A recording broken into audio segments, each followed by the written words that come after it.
What's going on, guys? Welcome to Everything Always. My name's Michael Roman, aka Allfires. Now, hopefully by now you've had a chance to watch episode 5 of Loki. Spoiler warning if you haven't. Aptly named Journey into Mystery, and oh, was it ever? The title, an Easter egg unto itself, but there were more nods, odes, references, and Easter eggs packed into this episode than maybe multiple MCU films combined for not only the Marvel Cinematic Universe, but the Marvel Comics universe as well. We've got to go scene by scene, break it all down. We'll do a recap of the episode, explain their plan, how this is setting us up for an ultimate villain reveal in the finale, episode 6. And I know a lot of you had immediate exclamations and questions about that last scene we saw when we saw that castle, and while I'll admit, yes, it did bear a striking resemblance to what I remember of Doomstadt and Doom's castle from the comics. Yes, that's Dr. Doom. It is not. It is clearly setting up a separate villain. There were a ton of Easter eggs in this series and episode for Kang. We're going to break them all down.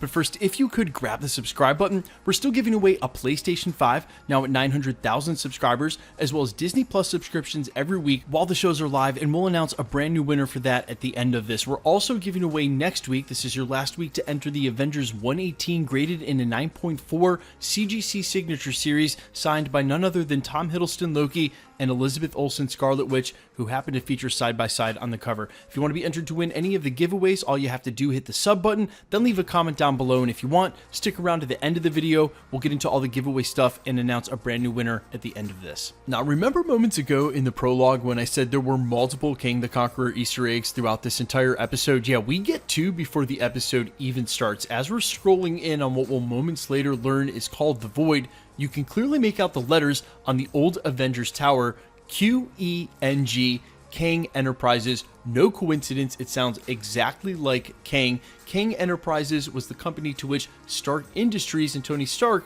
sold the old Avengers Tower. He not only sold it to Kang Enterprises, but their CEO, Mr. Griffin, who we later learn is Kang the Conqueror, split into 2 versions apart from himself as a consequence to a glitch in the time stream. Sounds like something that the show would attempt to call a variant, but this is also definitively Nathaniel Richards. That's right, distant relative of the Richards family of the Fantastic Four, Franklin and Reed. It's yet to be seen how Marvel Studios and Kevin Feige and the writers on the show like Michael Waldron are going to handle a character that's been so infinitely complicated in the comics. He's had so many identities and so many reveals over decades in different storylines, but something tells me they're going to take it easy on the fan base in a story that's already been so weird. We're going to get introduced to Jonathan Majors' character as Kang the Conqueror, and if you're going to do any major reveals about him being related to the Richards, you can rest assured that's going to come down the line somewhere, so let's not get ahead of ourselves. But we do get our very next Kang the Conqueror Easter egg when we're introduced on screen to Alioth. Now, Alioth first appeared in Avengers The Terminatrix Objective number 1. That was in 1993, so we're getting into some later eras of Marvel Comics. Alioth is the first being who broke free from the constraints of time,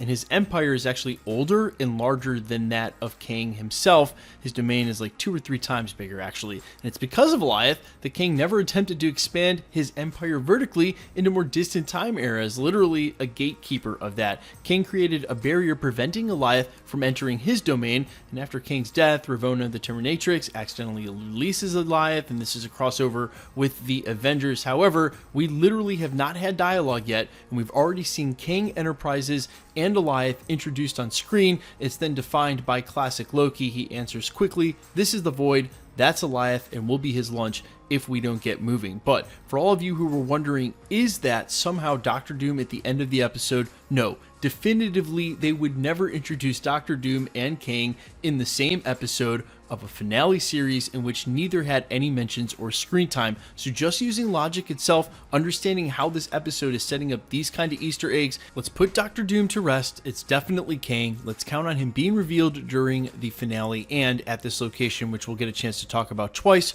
both when Sylvie enchants the beast at first, and then later when they finally enchant Alioth the second time. Now, there are a ton of reveals here at the quote-unquote end of time where nothing matters. We see references to all sorts of stuff, and we're going to start pointing out the Easter eggs. You see the Lokis explaining to each other, or well, rather to our Loki, Tom Hiddleston, exactly what their variants are, why they're there, they always survive, and we see a couple of crazy Easter eggs right off the bat. So obviously it opens with the dichotomy of an older seafaring ship and a spaceship side by side. That imagery is meant to do exactly what it does, showing you it's a hodgepodge of everything. Also, by the way, Is there any chance that this is an X-Wing that they walk by? It's even got the red-orange paint. Maybe I'm wrong and they wouldn't cross that over, but man, it sure looks like it with the formation of those engines. And while I'm unsure about that being an X-Wing or whether Marvel would ever do that kind of reference, I am sure about a couple of other Easter eggs that pop up here after they do this nice long exposition dump in order to explain, what's going on with the Loki variants, why there's so many of them at the end of time, because they survive. Of course, the alligator being a version of Loki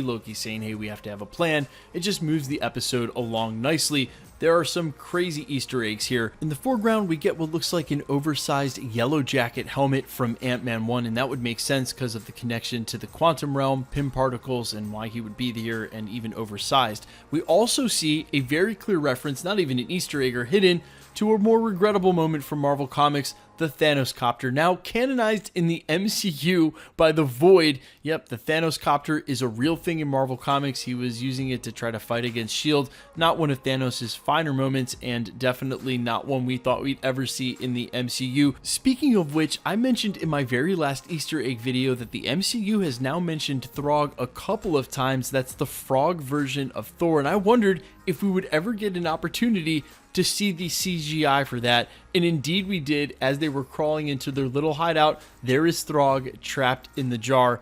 Incredible. What an awesome fan service episode to get to see all these odes and Easter eggs packed so closely together. That's what we live for, especially us YouTubers, and they are just giving it to us hand over fist. Now, I'm not just brushing over all of the dialogue between Sylvie and Ravonna Renslayer, but I think it serves its purpose and does its job in sort of setting up both of their motivations. We learn that Renslayer, or at least she's pretending to have been being played this entire time, and Sylvie just really still wants to take them out. I didn't really believe Renslayer was on Sylvie's side. She seemed sus and still does the whole time. Some people in the live watch stream last night were saying that Sylvie seemed sus. I'm not so sure about that. Ravonna Renslayer, I would not be surprised at all if she does know exactly what's going on and has this entire time. We'll get back to that. But what I thought was amazing was all the Lokis sitting around sharing their war stories before our Loki, Tom Hiddleston from our timeline, decides to give them all a charge. But classic Loki explaining that he was able to create a duplication of himself so real that he could survive what happened in Thanos, a poignant moment in Infinity War. And a lot of people pointed out that later in the episode, when he's seemingly overtaken by Alioth, maybe that was just him creating an image of himself, creating all of those variations of Asgard over and over again. But I think it actually serves his character better. Classic Loki going out in the blaze of glory the way he did. Now, speaking of serving the character better, we're going to talk about what happens. All of these Lokis pointlessly arguing about who's going to be king over the Void. It's as if those characters didn't mature at all. They're still stuck exactly where our Loki was coming out of the first battle for New York. But we see this variant of Loki, and for the first time, it's an actual duplicate. Another variant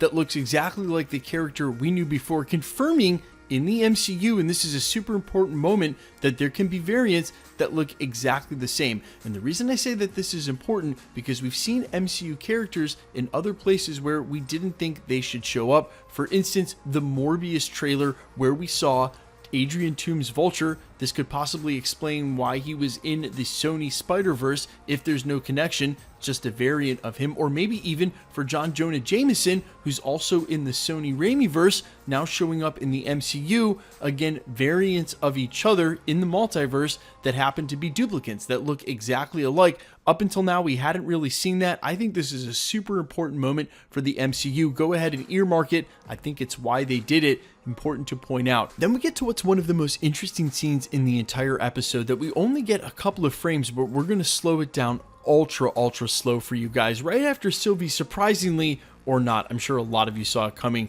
self-prunes herself. Heads up play, she decides to see if Alioth is actually enchantable. And when she does, we get our first good look, again, ultra slow-mo, of the castle that we'll see at the end of this episode floating on top of this meteor. And when it's slowed to this frame rate, the cinematography certainly implies you enter the castle, follow it to the top of the tower, and whatever this important yellow glowing light at the top of the dome is what they're looking for. Now, I know there's going to be some theories this week that say that Chronopolis is not in that castle, or this isn't Chronopolis, but rather Chronopolis is in the dome, at the top of the tower, the same way they thought Chronopolis was the city in the dome back during the Quantum Realm scenes in Ant-Man and the Wasp. What this location actually is Castle Limbo. The way that they referred to Alioth as Temporal Limbo, this is Castle Limbo, a location associated with one of Kang's forms, Immortus. Now, as I mentioned right after the prologue of this video, they're not going to come out with all these multiple versions of Kang right off the bat. They know that there are a lot of different kinds of fans that follow Marvel, and they don't want to alienate a good number of them by making it too confusing. So they're going to streamline this. However, this is the location of Kang where he's going to be revealed, and I think it's still very clearly in the Quantum Realm. If you look at this scene again, you can see all of the rainbowish energy surrounding the castle. That is very reminiscent of the rainbowish energy we've seen during the Quantum Realm in the Ant-Man films, and of course, time moves differently there outside of time, that idea. Now, there's a chance that this isn't actually in the Quantum Realm still, but when you look at the coloring on the energy, I think it's safe to assume that. Now, when they finally go to battle and blows after they all start double-crossing each other, speaking of being stuck with no character arc, it's as if they're literally the Loki we first met. Full of ambition, they want to be king over absolutely anything no matter what the cost, and they're all betraying each other. There is no character development whatsoever, and during this battle royale, they decide to slip out. Now, we get a ton of Easter eggs throughout the back end of this episode. I'm going to point out a couple quickly, but before we do, we absolutely have to talk about this scene between the two Lokis with the super awkward tension in which a lot of us thought that they might actually kiss. We have to take a deeper look into what's going on in this scene and what it might say about the finale. We look at the body language here. He creates a blanket, then smoothly creates a blanket for one and turns it into a blanket of two. That's when we really thought that they might actually kiss, create another Nexus event. Maybe that's how they're getting out of this, right? But what's going on with the dialogue in the scene is not really replicative of how this scene is set up to be romantic. She's asking him at the end of this, are you just going to betray me? And he gives her a very, very heartfelt monologue in which he acknowledges he's betrayed everyone he's ever loved, as he puts it, and that he knows why he did it, and he's not that anymore. But I think that this dialogue is meant to put our focus on Tom Hiddleston and buy in and to believe in what he's saying, to take the focus off of Sylvie. And then you harken back to the last episode where Sif kept repeating that line very poignantly, "You are alone and you always will be." And in this moment now, we've seen clearly Tom Hiddleston has fallen for Sylvie in a way that he may end up getting stabbed in the back by himself. This scene is one of those, and maybe the last romantic scene before the big reveal in which she betrays him, if that's what she's up to. But one of the major held theories for who may be behind all of this, other than Kang, is an old version of Loki or a different version of Loki. But what if that version of Loki, the one creating all the chaos from the beginning, the variant that they were hunting, was a very agent of that person, meaning Sylvie could have been working with Kang all along. Perhaps the TVA is not of Kang's making, but it's something policing Kang, Ravonna Renslayer being his ex. Maybe he didn't create this at all, but rather has been warring against the TVA via his agent in Sylvie, and no matter where this ends, Sylvie may end up turning on Loki. I thought this scene was interesting. There was something very awkward about the tension, and what's going on in the scene is not really the same as the dialogue, and again, with the focused on Tom Hiddleston's Loki and not on Sylvie, I think that's purpose misdirection for what may be coming in the finale. Now, getting into some good old-fashioned Easter eggs throughout the back end of this episode, you can clearly see the Dark Aster, that's Ronan's ship, in the background. We also several times throughout the end of this episode get to see a SHIELD helicarrier. Also throughout the episode, at one point throughout the valley, you can definitely see what's one head of the Living Tribunal. This is the second Easter egg for the Living Tribunal in the MCU. Remember, the first was during Doctor Strange when they talked about the staff of the Living Tribunal being imbued with that magic. This is the second one, and famously, the Russo brothers talked about possibly having that scene between Doctor Strange and the Living Tribunal that would have come from the comics as a part of the Infinity Saga.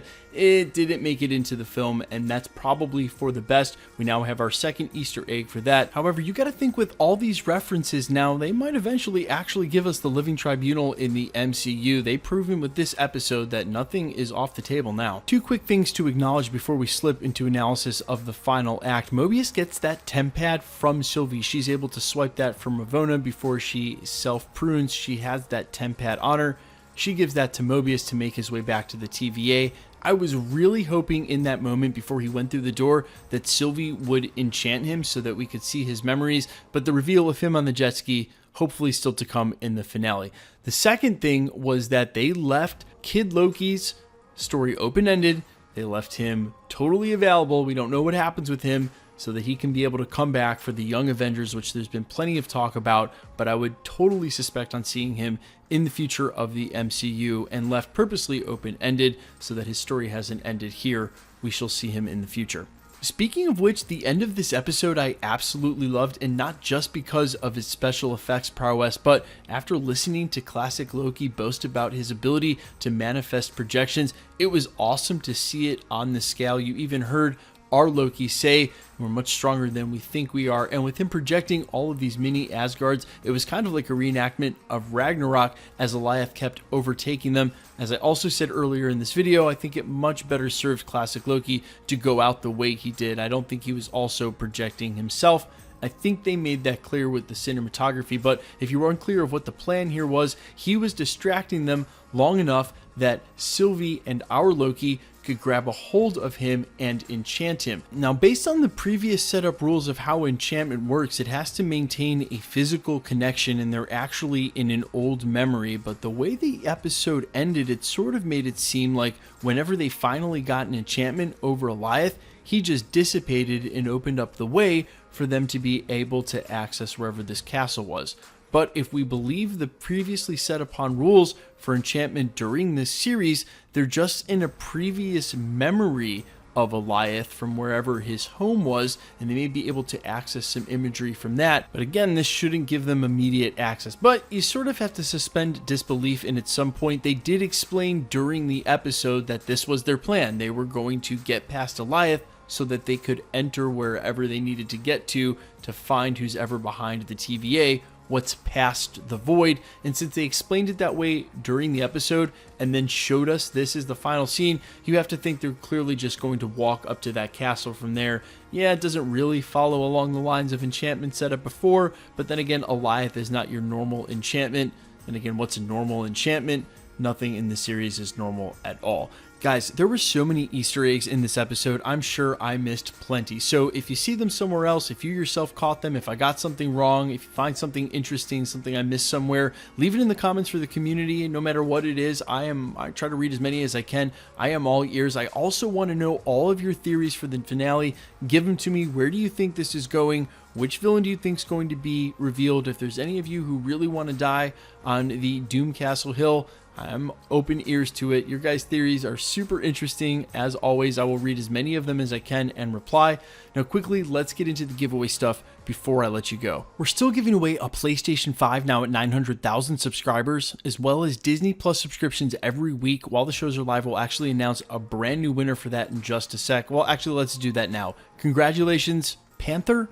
For this comment here, my theory is when a variant is pruned, they're just reset to another random timeline, and the TVA doesn't know that. Your theory didn't end up being correct, but you did win. All you have to do, DM me on my Instagram or email me on the business email that's under the About section on my channel. I've gone ahead and subscribed to your channel. I'll verify you once you do, get your information, and get that prize right out to you guys. And it's that simple. If you want to be entered to win the CGC Signature Series Avengers 118, signed by Tom Hiddleston Loki and Scarlet Witch Elizabeth Olsen, we're giving that away next Wednesday during the finale Easter egg video. We still got the PlayStation, the subscriptions, and a ton of cool stuff we'll be giving away throughout the year. If you want to be entered to win, all you have to do, all the same rules will always apply. Hit the subscribe button because you need to be a subscriber, then leave a comment down below because it's truly random. The more videos you comment on, the better chance you have of winning. All winners will be selected and announced at the end of videos the same way we're doing here. The best way to keep up with the content has always been to hit the notification bell with notifications turned on, and as always, if you enjoyed today's video, I'd appreciate it if you'd hit the like button. My name is Michael Roman. You can find me over on Twitter and Instagram at IamFires. You can also find me on Spotify, YouTube, Amazon, Apple, wherever you like to listen to original music under the name All Fires. Thanks so much for checking out the channel, guys, and stick around. We'll be posting again real soon.